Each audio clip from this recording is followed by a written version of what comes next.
कक्षा का जो है डिग्री स्तर पर जाए, तब आप जो है वहाँ पर जो है क्लासरूम के अंदर विभिन्न प्रकार के जो है बच्चे आपको मिलेंगे, जो जिनका जो है शारीरिक स्तर, मानसिक स्तर, सामाजिक स्तर, आर्थिक स्तर, मतलब उसके व्यक्तित्व के विकास के जितने भी पहलू हैं सबका स्तर अलग अलग होगा।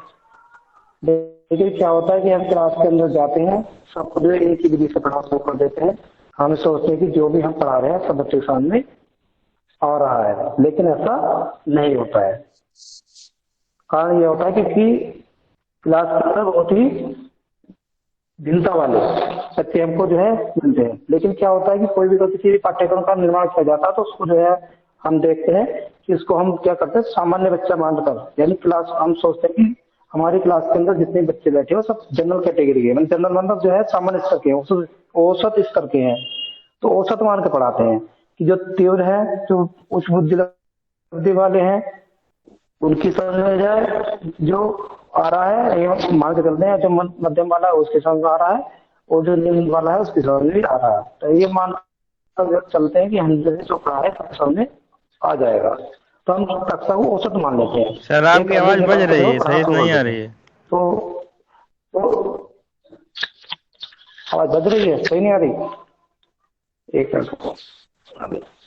हाँ, क्लास के अंदर जो बच्चों सामान्य मान कर जो है पढ़ाना शुरू कर देते हैं। लेकिन क्या होता है कि व्यक्तित्व के जितने भी पहलू हैं, चाहे उसका शारीरिक पक्ष हो, चाहे उसका मानसिक पक्ष हो, चाहे उसका सामाजिक और संवेगात्मक, जितने भी पक्ष हैं, तो या आर्थिक पक्ष, नैतिक पक्ष, जितने उसके व्यक्तित्व के जितने पहलू है, सब में कोई ना कोई व्यक्तिगत भिन्नता पाई जाती है। वो किसी न किसी रूप में एक बालक दूसरे बालक से भिन्न अवश्य होता है, उसे भिन्नता पाई जाती है। हम सब बच्चों को एक समान नहीं मान सकते कि जो सोनू और मोनू जो है दोनों एक से हैं, ऐसा सही नहीं होता।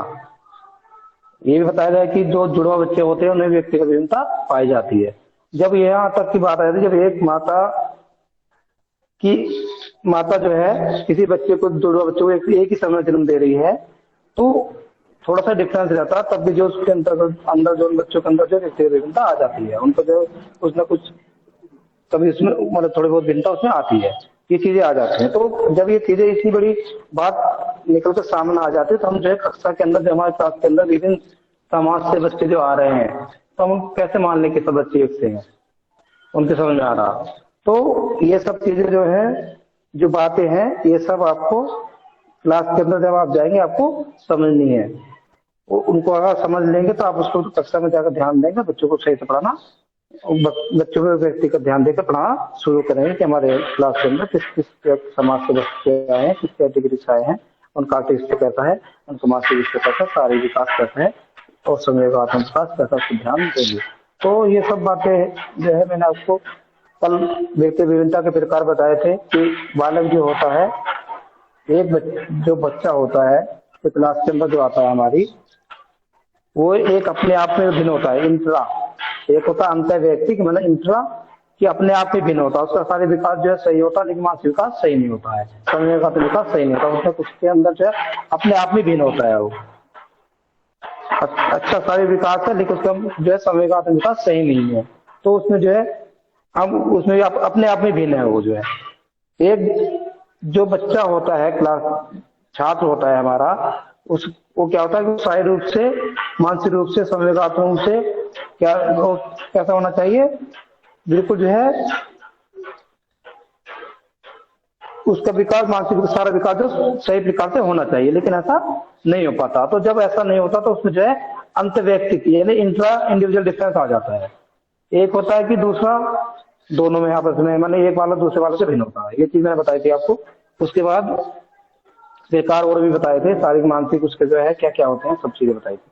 तो ये सब चीजें जो है आपने सबने जो है पढ़ी होंगी, बाद में आपने किताब उठा कर देखी होगी, अगर आपको समय मिला होगा तो आपने जरूर देखी होंगी कि सर ने क्या पाया है, क्योंकि कुछ चीजें छूट जाती है पढ़ाते हुए। तो अगर आप किताब उठाकर देख लेंगे तो आपको समझ में व्यक्तिगत विभिन्नताओं का शैक्षिक महत्व क्या है, एक टीचर के लिए शैक्षिक महत्व क्या है, यानी व्यक्ति विभिन्नता का ज्ञान शिक्षक को क्यों होना चाहिए, ये टॉपिक क्यों लाया गया, इसको आपको जानकारी होनी चाहिए। एक टीचर होने के नाते हमें जो है ये टॉपिक क्यों पढ़ाया जा रहा है, इसका आपको पता होना चाहिए। या व्यक्ति विभिन्नता का जो है शैक्षिक महत्व क्या है, ये आपका नया टॉपिक इसमें जो है बनता है। तो इसके बारे में हम आज चर्चा करेंगे। व्यक्तिगत विभिन्नताओं का सेक्शन है। देखिए अब जब सबसे पहला इसमें टॉपिक है, सबसे पहला अगर एक पॉइंट बनता है कि अगर व्यक्तिगत विभिन्नताओं का हमें ज्ञान होगा तो हम क्या कर सकते हैं। तो नंबर 1 है छात्र वर्गीकरण की नवीन विधि।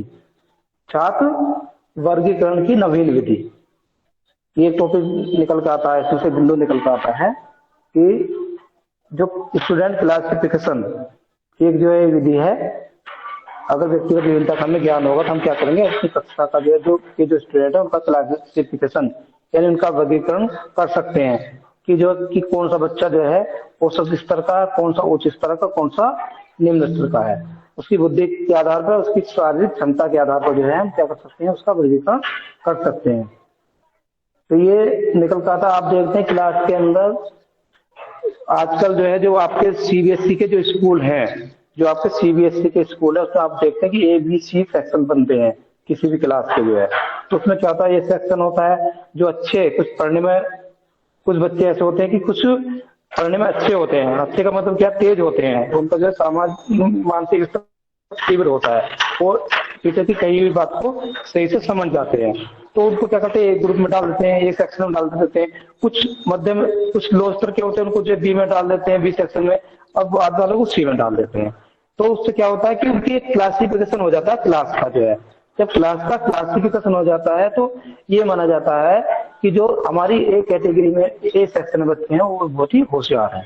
तो इससे क्या होता है, जब हमें बालों की जो है शारीरिक मानसिक क्षमता का विकास, क्षमता का पता होगा, या उसका जो है सामाजिक विकास का पता होगा, या समयगत विकास का पता होगा, या हमें पता होगा कि हमारे क्लास के अंदर जो है इस कैटेगरी के बच्चे हैं, इनमें जो इस कैटेगरी के बच्चे हैं जिनमें जो है इस विविधता पाई जाती है। अगर ये हमें पता होगा तो हम क्या कर लेते हैं, कैटेगरी वाइज जो है बच्चों को बांट सकते हैं, उसके आधार पर जो है उनको शिक्षा प्रदान कर सकते हैं। तो ये एक चीज आई है। दूसरी बात, इसमें आपने एक चीज और देखी होगी, जो बच्चे शायद उससे निर्बल होते हैं, कमजोर होते हैं, तो उनको भी जो है उनकी भी एक कैटेगरी बना लेते हैं। उनको, या किसी बच्चे को देखने में कोई दिक्कत है, मान लीजिए उसके जो है उसको सही प्रकार से नहीं देख रहा है, वो नहीं देख पा रहा है ब्लैक बोर्ड पर लिखी हुई बातों को जो है, तो उसको हम क्या करेंगे, आगे बैठा लेंगे, पीछे की वजह उसको हम आगे बैठा लेंगे। जब वो आगे बैठ जाएगा तो जो है वो सही प्रकार से जो है उसको, जब ब्लैक बोर्ड पर लिखा उसको देख लेगा। अगर मान लीजिए कोई दिक्कत आती है उसके अंदर और भी कुछ समस्या है तो उसका निदान करके जो है हम उसको जो है सही प्रकार से शिक्षा प्रदान कर सकते हैं। तो एक जो क्या था कि स्टूडेंट क्लासिफिकेशन यानी छात्र वर्गीकरण कर सकते हैं, हम जो है सेक्शन वाइज बांट सकते हैं अगर हमें व्यक्तिगत विभिन्नता का ज्ञान होगा। दूसरा है व्यक्तिगत शिक्षण की व्यवस्था, इंडिविजुअल कोचिंग। अगर हमें पता चल जाता है कि क्लास के अंदर, हमारी क्लास के अंदर हमें पता चल जाता है कि कुछ बच्चे कमजोर है पढ़ने में जो है, कुछ बच्चे हमारी बात को सही प्रकार से नहीं समझ रहे, कि इनकी बुद्धि का स्तर जो है सामान्य से कम है, मानसिक मंदित बालक हैं या पिछड़े बालक हैं, तो उनको हम क्या करेंगे, उनको व्यक्तिगत इंडिविजुअल कोचिंग दे सकते हैं। अगर हमको इसका पता, एक्स्ट्रा समय दे सकते हैं। आपने सुना भी होगा कि एक्स्ट्रा क्लासें लगती हैं कभी कभी जो है, तो उसके लिए जो है ये एक जो कारण रहता है कि जो है पालकों को जो है, जो उच्च बुद्धि लब्धि वाले बच्चे होते हैं वो क्या करते हैं कि टीचर की बात को आसानी से समझ लेते हैं, और जो है उनका शैक्षिक उपलब्धि उनकी अच्छी जो है निकल कर आती है। लेकिन जो बच्चे सामान्य के, तो उनको सब कैटेगरी में आ जाते हैं, लेकिन जो बच्चे निम्न उपलब्धि के होते हैं तो जो है सामान्य बच्चों के बराबर भी नहीं आ पाते, तो उनको सामान्य, कम से कम उनको सामान्य श्रेणी में लाया जाए। इसके लिए हम उसके लिए क्या कर सकते हैं, उनको अतिरिक्त इंडिविजुअल व्यक्तिगत रूप से उनको जो है कोचिंग दे सकते हैं। नंबर 3 आता है कक्षा का सीमित आकार। कक्षा का सीमित आकार, जो कक्षा का सीमित आकार की बात होती है, कक्षा का कितना आकार होना चाहिए, यानी कक्षा में कितने बच्चों, जो छात्र संख्या कितनी होनी चाहिए, इसकी बात आती है कि छात्र संख्या कितनी होनी चाहिए। अब आप देखते हैं कि किसी क्लास में जो है मानक तो रखा गया 35 बच्चों का है, मान लीजिए बेसिक में जो है 35 पे, माध्यमिक में जो है 25 का मानक है, 25-30 का। तो ये अलग अलग मानक है। आप सीबीएसई में जाएंगे तो उसमें भी जो है, तो एक नॉर्मल जो क्लास मानी जाती है उसमें जो है छात्रों की संख्या जो है जितनी कम होगी, मान लीजिए 35 से 25 से लेकर 30 तक है, 35 तक भी है, तो जो है वो सही है। लेकिन इससे अगर ज्यादा बच्चे बैठा दिए, किसी किसी क्लास में देखा जाता है कि बच्चों की संख्या 60, 70, 80, 90 तक पहुंच जाती है एक एक सेक्शन में जो है, और सबको उनको बच्चों को जो है उसमें बैठा लिया जाता है।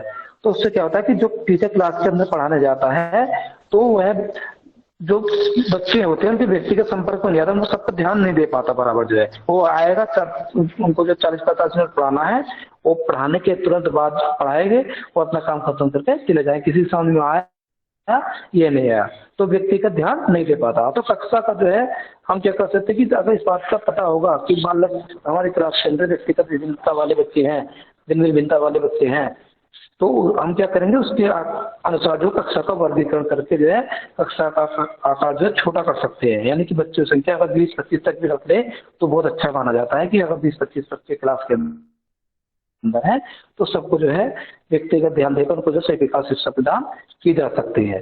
तो कक्षा का सीमित आकार करने में हमें मदद मिलती है, और कक्षा का सीमित आकार जो है यानी 20 से 25 तक संख्या अगर होगी तो हम जैसे सही विकास को जो है ज्ञान प्रदान कर सकते हैं।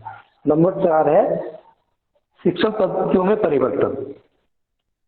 जो टीचिंग मेथड है उनमें जो है चेंज कर सकते हैं।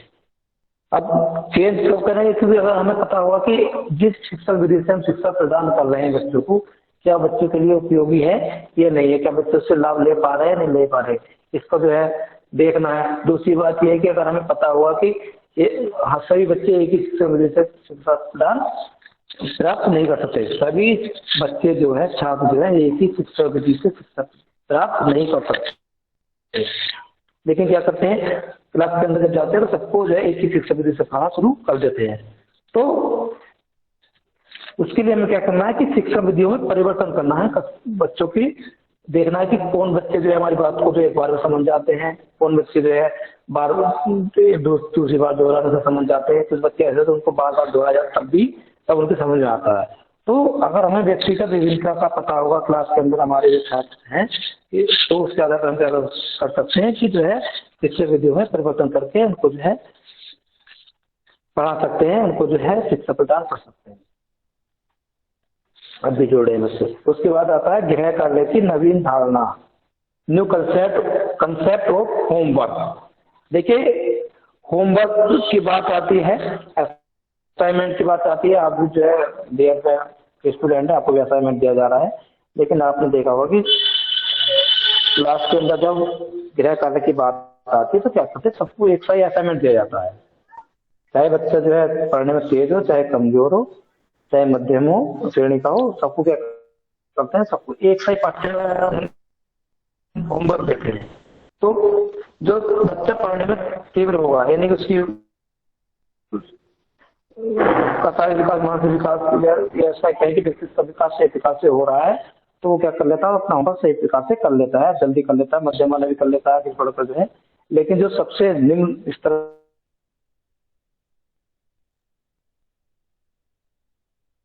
तो इसमें एक नया कंसेप्ट आया कि बच्चों को उनके जो है उन्हें होमवर्क दिया जाए। जो सामान्य बच्चे हैं उनको जो सामान्य होमवर्क यानी कुछ दिया जाए, लेकिन जो बच्चे उच्च बुद्धि लब्धि या उच्च विकास वाले या व्यक्तित्व के विकास वाले हैं तो कब है उनको होमवर्क दिया जाए। तो जिससे क्या होगा कि जो है सब जो है अपने अपने अनुसार जो शिक्षा प्राप्त कर ले। तो होमवर्क देकर भी हम क्या कर सकते हैं उनको बच्चों को व्यक्तिगत विभिन्नता के अलावा होमवर्क भी जो है एक समय जो विशेष रुचियां होंगी।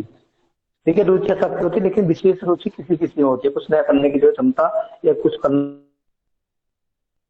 चाहता है बच्चा वो जो है अलग ही हर बच्चे में वो है रुचि नहीं होती है। तो उसके लिए करना है कि टीचर को जो है उनके अंदर जो है जो विशेष रुचियां हैं उनकी तरफ जो उनको उनका विकास करना उसके अंदर, जिससे कि वजह है अपना अधिकतम विकास कर सके। तो उसके लिए टीचर को हमेशा जो है ये ध्यान रखना है कि कौन सा बच्चा जो है किस स्तर का है उसको उसके अंदर किस प्रकार की रुचि जो है उत्पन्न कर सकते हैं। अगर मान लीजिए कोई बच्चा तीव्र, अगर टीचर को अपने क्लास के अंदर जो छात्र है उनकी व्यक्तिगत विभिन्नता का पता होगा। उसके बाद आता है नंबर 7, शारीरिक दोषों के प्रति ध्यान। देखिए बहुत महत्वपूर्ण बिंदु है। क्लास के अंदर क्या होता है कि कक्षा के अंदर बहुत सारे कैटेगरी के बच्चे पाए जाते हैं। फिजिकली हैंडीकैप्ड पाए जाते हैं,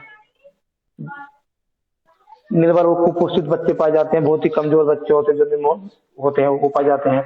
वो कुछ बच्चे क्या होते हैं जिनको जो है घर की आर्थिक स्थिति उनकी सही नहीं होती है, घर की आर्थिक स्थिति उनकी सही नहीं होती है। तो मतलब बहुत जो है दोस्त जिसकी वजह से उनके शारीरिक विकास सही प्रकार से नहीं होता, उनको खान पान सही प्रकार से नहीं मिल रहा है, तो उनका शारीरिक विकास सही प्रकार से नहीं हो पा रहा। तो जो उनके शारीरिक दोष हैं, फिजिकली डिफेक्ट उसके अंदर आए हैं बच्चे के अंदर, उन पर ध्यान देना। उसी के अनुसार जो है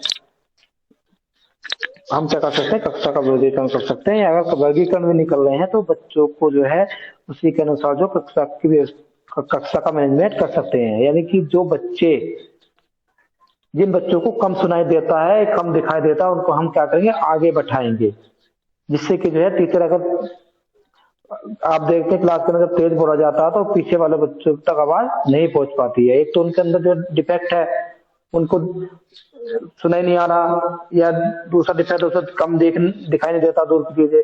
अगर हम उनको पीछे बैठाए तो उनको दोनों टीचर की कही हुई बात भी नहीं सुन पाएगा और ब्लैक बोर्ड की लिखी हुई बातें भी नहीं सुन पाएगा। तो जो बच्चे कम सुनने वाले हैं और कम देखने वाले हैं, जिनको कम दिखाई देता है, उनको हम आगे बैठा सकते हैं। उनको अगर हम आगे बैठा लेंगे तो उससे हमारे उनका वो जो है जो टीचर उनको पढ़ाना चाहता है उसको समझ जाएंगे। उसके बाद क्या होता है कि जो बच्चे निर्मल कमजोर होते हैं, कुपोषित होते हैं, उनको जो है कुछ जो है विश्राम, यानी कभी कभी क्या होता है कि जब लगातार क्लास चलती है तो क्या होता है कि कुछ बच्चे जल्दी थक जाते हैं। तो उनको क्या करना, उनको जो कुपोषित बच्चे हैं, कमजोर बच्चे हैं, निर्बल बच्चे हैं, उनको क्या करेंगे, उनको जो ध्यान देकर उनको जो एक्स्ट्रा मतलब जो है थोड़ा सा उनको आराम करने के समय दे देंगे कि आप उनको आराम से जो है लगा सकते हैं। आवाज क्लियर आ रही? आवाज क्लियर आ रही? तो क्या बच्चों को जो है और उनको जो है अलग से जो है विश्राम के लिए निश्चित कुछ घंटे कर सकते हैं कि आप जो इतने टाइम पढ़ेंगे उसके बाद आपको आराम करना है। अगर शरीर थक जाएगा तो बच्चा जो पढ़ाएंगे उसको सीख नहीं पाएगा, जो हम सिखाना चाहते हैं बच्चे को सीख नहीं पाएगा। क्योंकि जो फटीग जो होता है ना, थकान जो होती है, चाहे मेंटल फटीग हो चाहे आपकी जो है फिजिकली फटीग हो, ये क्या शारीरिक थकान हो चाहे मानसिक थकान हो, ये बच्चे को के सीखने में बाधा उत्पन्न करती है। आप देखते हैं किसी कार्य को जब आप करने जाते हैं तो आप शुरू में बहुत तीव्र गति से करते हैं, तो क्या होता है बाद में एक समय ऐसा आता है कि आपके शरीर में जो है थकान महसूस करने लगते हैं और आपको जो है आराम करने की जरूरत पड़ती है। तो अगर आप जब फिजिकली रूप से, मानसिक रूप से, यानी आपका व्यक्तित्व का विकास सही प्रकार से चल रहा है और कार्य करने के बाद आपको जो है एक निश्चित समय के बाद आपको आराम करने की जो है आवश्यकता महसूस होती है, यानी थकान हो जाती है, तो जो बच्चा कमजोर होगा, जो बच्चा निर्बल है, कुपोषण का शिकार है, तो उसको कितनी ज्यादा थकान होती होगी। लेकिन क्या करते हैं कि उसको एक ही सामान जो है लगातार पहला घंटा, दूसरा घंटा, तीसरा घंटा, मन लगातार जो 8 घंटे चलते रहते हैं। उसके बाद हर घंटे में जो टीचर आता है पानी पीने के लिए बच्चा पूछ कर जाता है, पानी पिया तो लेट गया, उसके बाद जो क्लास में फिलहाल बैठे फिर पढ़ना शुरू कर दो, लगातार चलती रहती है। वो जो है क्लासेज जो है बीच में 10-15 मिनट का या आधा घंटे उसको जो है आराम मिलता है, उसको खाना खा लेता है। उसके बाद जो खाने के बाद भी आप देखते हैं कि जो है आराम की जरूरत पड़ती है। लेकिन क्या होता है, खाना खाया तुरंत जो घंटे बच गई, इतना खाना खाया उसके बाद जो तुरंत क्लास में फिर पढ़ना शुरू कर दो, तो फिर थकान शुरू हो जाती है। तो उस पर ध्यान देना है, दे सकते हैं अगर मतलब व्यक्तिगत विभिन्न। तो ये जो बच्चे होते हैं कि अब क्लास के अंदर क्या कर सकते हैं कि अगर हमें शारीरिक दोषों का पता होगा क्लास के अंदर जो हम अच्छा है, तो हम क्या कर सकते हैं कि डॉक्टरी जांच करा सकते हैं। उसी के अनुसार जो है जिस प्रकार से उसको दोष होगा उसका जो है उसका इलाज करा सकते हैं। तो उसके लिए क्या किया जाए, उसके लिए जो है डॉक्टर भी नियुक्त करे जाते हैं। आप देखते हैं आपका जो जितने भी स्कूल हैं, बेसिक के, माध्यमिक के, सीबीएसई के, वहां पर समय पर डॉक्टर आते रहते हैं और आने के बाद जो है क्या करते हैं कि बच्चों की जांच करते हैं और उनको दवा प्रदान करते हैं। तो ये सब चीजें जो है हम कर सकते हैं अगर हमको जो है बालक की व्यक्तिगत विभिन्नता का पता होगा, इनकी सारी कमजोरी का पता होगा अगर उसकी है तो। उसके बाद है, देखिए, लिंग भेद के अनुसार शिक्षा। लिंग भेद के अनुसार शिक्षा, देखिए, जैसा कि कल ही बताया था कि जो बालक और बालिकाएं होती है उनकी जो है रुचि, क्षमता, योग्यताएं, आवश्यकताएं अलग अलग होती हैं। लेकिन क्या होता है कि सबको जो है एक सही शिक्षा प्रदान की जाती है, समान। आप देखते हैं कि जितनी भी आपकी कक्षा 1 से लेकर 8 तक की जो किताबें हैं, आप देखते हैं कि कक्षा 1 से लेकर 8 तक की जो किताबें हैं, सबका पाठ्यक्रम समान है। समान था। आप बेसिक में जो है आप देखते हैं, जो प्राथमिक विद्यालय, आपके उच्च प्राथमिक विद्यालय, उसमें क्या सबका पाठ्यक्रम समान है कक्षा 1 से 8 तक के लिए। गणित विज्ञान आपको पढ़ना ही पढ़ना आता है, लड़की हो चाहे लड़का हो। तो उसमें क्या होता है कि सबको जो है समान पाठ्यक्रम लागू कर दिया गया है। माध्यमिक कक्षाओं में भी जो है एक जो है आप देखते हैं कि उसमें तो थोड़ी परिवर्तन कर दिया है कि लड़की जो है, अगर बालिका जो है वो जो है मैथ के स्थान पर होम साइंस ले सकती है, लेकिन कक्षा 8 तक तो समान पाठ्यक्रम लागू है, अभी तक तो लागू है।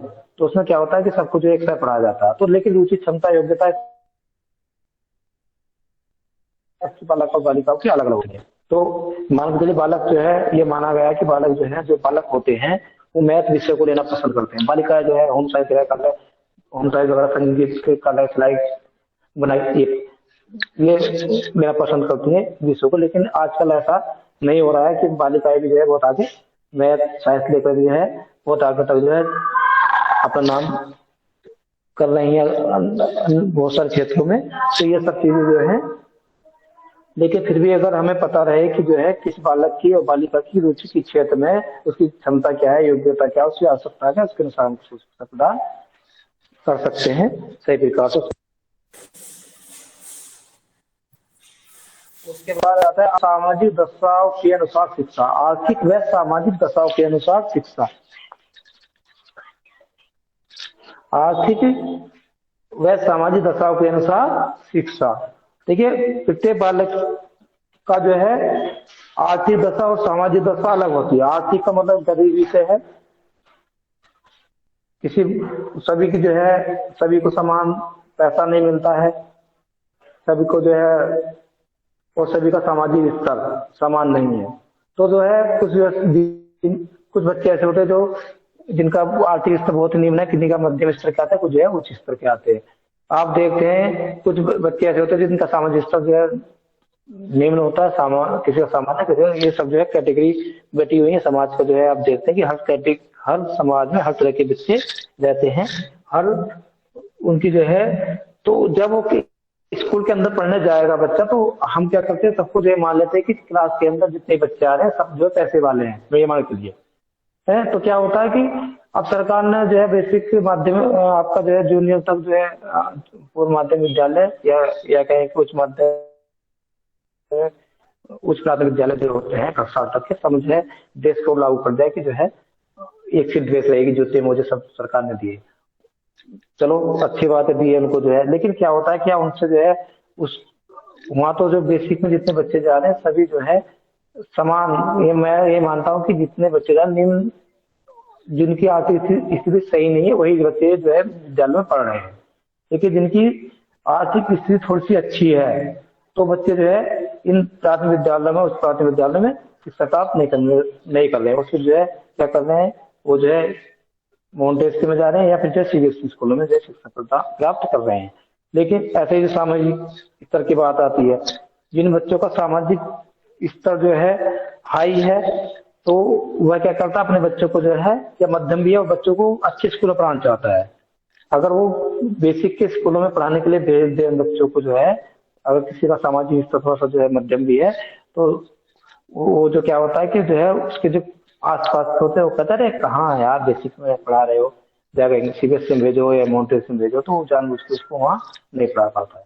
तो क्या होता है कि जो बच्चे सीबीएसई में चला गया, जिसकी जो मध्यम से थोड़ा सा निम्न से थोड़ा सा ऊपर वाला बच्चा है, उसको या मध्यम वाला है, मध्यम में भी अगर निम्न मध्यम वाली जो श्रेणी मान ली जाए, वो बच्चा जो सीबीएसई स्कूल में जाता है पढ़ने के लिए, तो वहां पर जो है इतना विकास अपना वो अपना शिक्षा का शिक्षा प्राप्त नहीं कर पाता है, क्योंकि टीचर जो है उन पर ध्यान नहीं दे रहा है। वो सोचता है कि ये जो बच्चा पढ़ने आया वो पैसे वाला है, इसके बाद वो सोचता है क्योंकि वो सीबीएसई स्कूल में पढ़ने आया है। ये जो है वो बच्चा जानता है कि उसके माता पिता जानते हैं कि अपने बच्चों को किस प्रकार से पढ़ा रहे हैं। तो उसके लिए हमें क्या देखना है कि उनकी आर्थिक और सामाजिक जो है दशा का जो है पता लगा सकते हैं, और उसके आधार पर जो है उनका वर्गीकरण कर सकते हैं और उसको उसी के अनुसार जो शिक्षा प्रदान कर सकते हैं। पाठ्यक्रम नंबर 10 है पाठ्यक्रम का विभिन्नीकरण, डिफरेंशिएशन इन कैरिकुलम।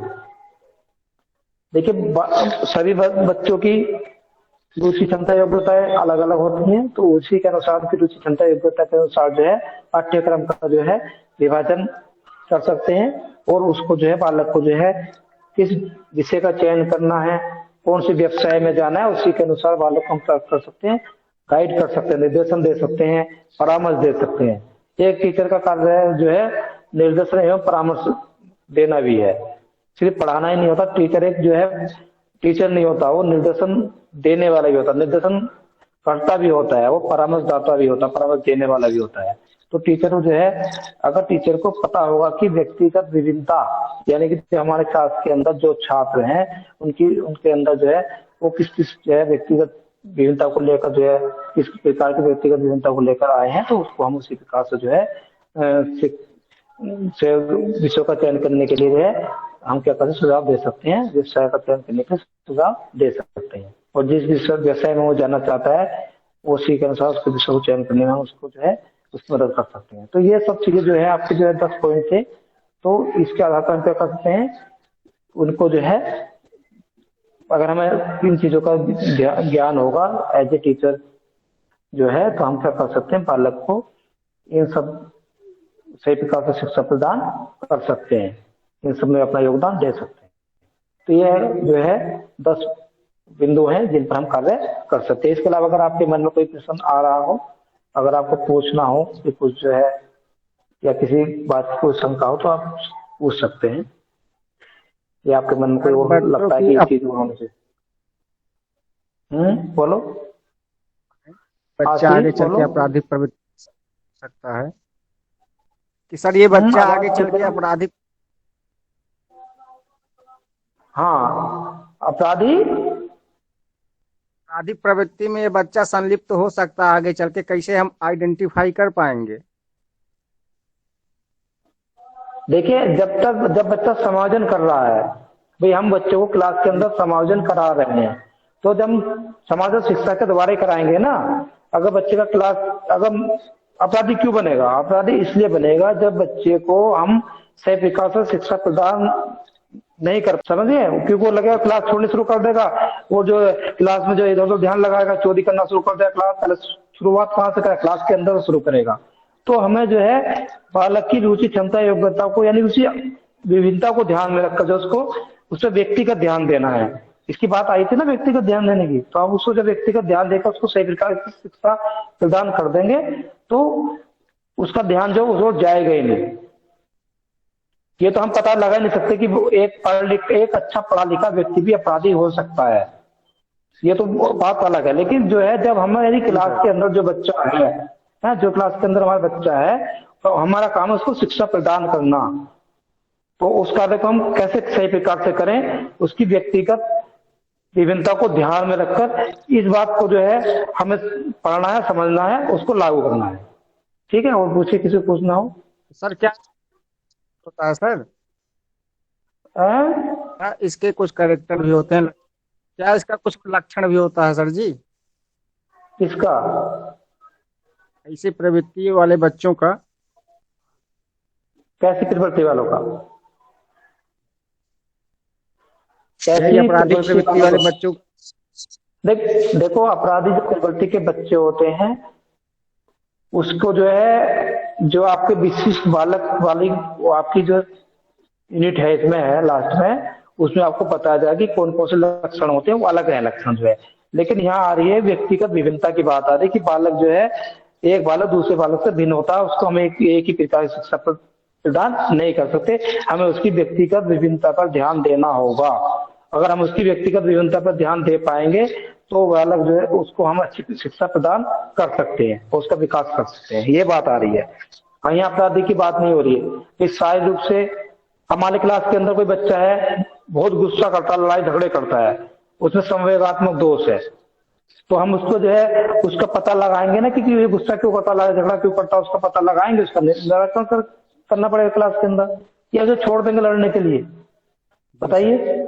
वो चीज अलग है ना, वो सब चीजें अलग है। ये जो भी दोष है उसके अंदर उसका पता लगाना है और उसका निराकरण करना है। टीचर का जो है, तो ये अगर मान लीजिए क्लास के अंदर कोई बच्चा चोरी करता है पकड़ा गया, तो आप क्या करेंगे, उसको वहां पिटाई करेंगे, उसकी क्या करेंगे, जैसे मम्मी पापा बुलाएंगे, क्या बुला कर समझाएंगे, क्या करेंगे आप, या उसको जो है क्लास से निकाल देंगे, भगा देंगे घर की जाइए, तो घर चला जाएगा तो क्लास छूट जाएगी, उसकी पढ़ाई छूट जाएगी, तो अपराधी बनी जाएगा वो, और आपका दुश्मनी बन जाएगा। बोले इसने जो ये मास्टर था, इसने जो मेरी पिटाई करी तो मैंने स्कूल से भगा दिया। वो जीवन भर जब भी आप उसके सामने आएंगे तो आपको देखकर जो है गाली देगा, अपने मन ही मन में जो है आप कोसता रहेगा कि इन टीचर की वजह से पढ़ाई पूरी नहीं कर पाया।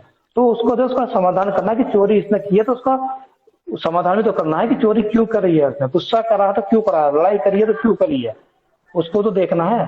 क्लास को छोड़ थोड़ा देंगे हम, जो ये बच्चे छोड़ थोड़ा देंगे कि लड़ते रहिए झगड़ते रहिए, ठीक है। और पूरी तरह ब्लाइंड है, तो उसका मतलब उसको कैसे पेट पढ़ाया जा सकता है सर? ठीक है, ये उसके शारीरिक दोष में आ जाएगा ये, ठीक है, जो उसके शारीरिक दोष में आ जाएगा। जब हम यहाँ बात हो रही कि बालक की व्यक्तिगत विभिन्नता को पहचानना, हम कैसे पहचाने। अब मान लीजिए उसके बिल्कुल ब्लाइंड है, अंधा है, तो हम उसको सामान्य कक्षा में शिक्षा प्रदान नहीं कर सकते, बिल्कुल अंधे को नहीं कर सकते जो बिल्कुल नई शिक्षा नीति में जो आई है उसके अनुसार तो अब इंक्लूसिव एजुकेशन हो गया है कि सबको एक ही साथ बैठना। हाँ, इंक्लूसिव एजुकेशन की बात हो रही है कि जो विशिष्ट बालक है उनको जो है सामान्य बच्चों के साथ एक ही छत के नीचे, एक ही विद्यालय में एक ही छत के नीचे जो उनको शिक्षा प्रदान की जाए। लेकिन उसमें एक लाइन और जोड़ दी गई कि उन बच्चों को विशेष ध्यान दिया जाए। जो विशिष्ट बालक हैं या स्पेशल कैटेगरी के जो बच्चे हैं उन पर विशेष ध्यान देने की एक लाइन और जोड़ी गई है। अगर आप विशेष ध्यान नहीं देंगे उस पर तो आप उसको शिक्षा प्रदान नहीं कर सकते। सर लेकिन तो जो जहाँ बैठा दीजिए उनको तो तब भी नहीं दिखाई देगा। तो उनके लिए लिपि है ना, ब्रेल लिपि है ना, उससे पढ़ाया जाएगा ना। जो बिल्कुल अंधे है, जो चश्मा लगाकर देख सकता है या जो सर्जरी के द्वारा उसकी मतलब दवाई के द्वारा उसकी आंखों में सुधार हो सकता है, तो आप उसको पढ़ाइए। या उसको जो है कानों में एक आता है कि जो है सुन तो रहा है, अंधा है सुन तो रहा है, तो उसको सुनकर पढ़ सकता है। लेकिन जो लिखा हुआ है उसको तो ब्रेल लिपि से पढ़ा सकते हैं। उसको जो है ब्रेल अक्षर होते हैं ना, तो बिल्कुल हम देख ले तो ब्रेल लिपि है, और उनके लिए अलग से भी संस्थान बने हुए हैं अंधों के लिए, जो है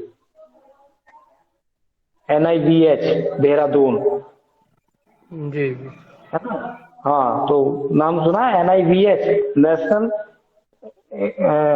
विजुअली इम्पायर्ड कुछ NIVH संस्थान कुछ ऐसी करके है, उसके जो प्लेटफॉर्म में ध्यान नहीं आ रही है, तो लेकिन देहरादून में है अंधों के लिए, तो वहां से जो है उनको शिक्षा प्रदान की जा रही है।